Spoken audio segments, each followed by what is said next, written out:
কোরআনের ভাষায় মুনাফিক কে? মুনাফিকদের বৈশিষ্ট্য হলো আল্লাহর দিকে দৌড়ে দৌড়ে যাবে।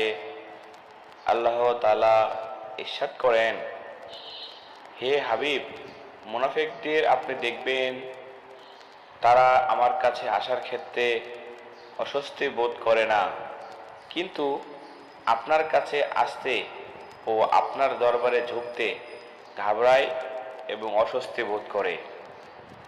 আল্লাহ তাআলা বলেন, হাবিব, আপনি মুনাফিকদের দেখবেন যে তাদের নসিহতই হলো কোরআনের দিকে দৌড়ে দৌড়ে যাবে, আল্লাহর দিকে দৌড়ে দৌড়ে যাবে, আল্লাহর হাকিমিয়তের দিকে দৌড়ে দৌড়ে যাবে। যখন হাকিমিয়তে মুস্তাফা সাল্লাল্লাহু আলাইহি সাল্লামের আলোচনা আসবে, মুস্তাফার গোলামির আলোচনা আসবে, দামানে মুস্তাফার আলোচনা আসবে, আপনার দরবারে দামান বিছানোর আপনার দিকে আসার ক্ষেত্রে গর্দান ফিরে নেয়।